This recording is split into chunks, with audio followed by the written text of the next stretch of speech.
Իմնեմնիմի հաղորդաշարի համահեղինակ Վազգեն Սաղաթելյանի նկատմամբ սահմանվեց տնային կալանք խափանման միջոցը։ Հիշեցնենք, որ նա եւ Իմնեմնիմի հաղորդաշարի մյուս համահեղինակ Նարեկ Սամսոնյանը կալանավորվել էին 2025 թվականի նոյեմբերի 13-ին Ալեն Սիմոնյանի վիրավորանքին արձագանքելու համար։ Նրանք մեղադրվում են խուլիգանություն հաղորդակցման միջոցների օգտագործման հոդվածի հատկանիշներով։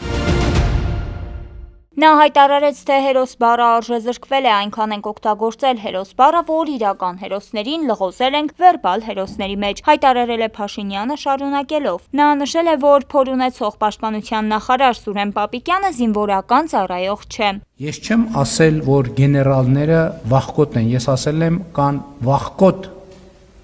գեներալներ եւ դասալիքներ եւ այո, նրանցից շատերը դատվում են։ Մյուս մենք ունենք թալանչի գեներալներ, որոնք անցնում են ապօրինի գույքի գործով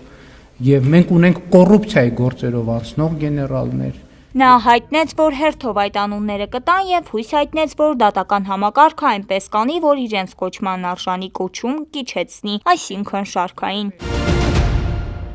Դավիթ Մինասյանի մայրը Գայանե Մինասյանը այսօր դիմել է ԿԳՄՍ նախարար Ժաննա Անդրեասյանին, խնդրելով տալ երաշխավորություն կալանավորված որդու համար։ Նա ներկայացրել է որդու առաջադիմության մասին հավաստող փաստաթղթերը։ Հիշեցնենք նաև, որ այսօր Արմեն Աշոտյանը միայնակ ակցիա է արել Եվրամիության դեսպանատան դիմաց, այնտեղ թողնելով դպրոցական պայուսակ։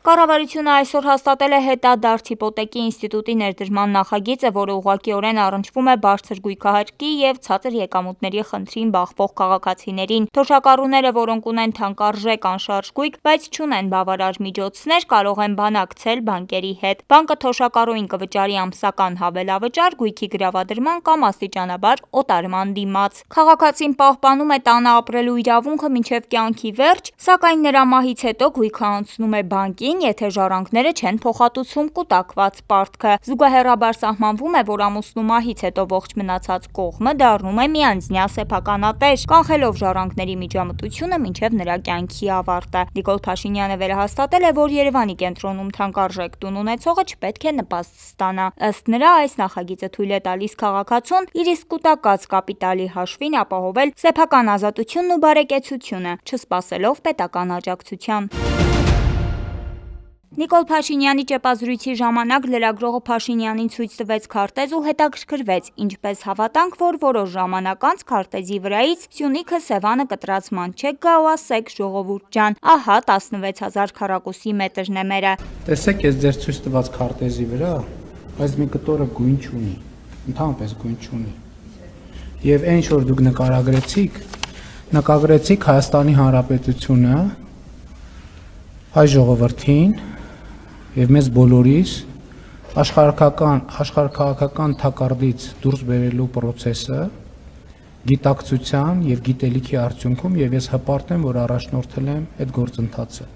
Ինչ որ դուք նկարագրեցիք, դա մի process է, որ ես միջին վիճակագրական հայաստանյան մտածողությունը կարողացել եմ հաղթահարել, ինչի արդյունքում մենք այսօր ունենք անկախ ինքնիշխան պետություն։ Ինչ վերաբերվում է նրան, որ դուք ասում եք, որ ես ձեզ արգելել եմ Արցախ բառը ասել, դուք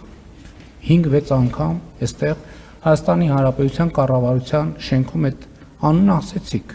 Ես ուրիշ բան եմ ասում, ես ասում եմ, որ մենք պետություն ենք եւ պետք է հասկանանք, որ ասված ամեն արտահայտություն, արված ամեն քայլ ունի արժեք։ Իսկ դուք ավելին իմանալու համար հետևեք Պանորամայեմի եւ բաժանորդագրվեք մեր ալիքին։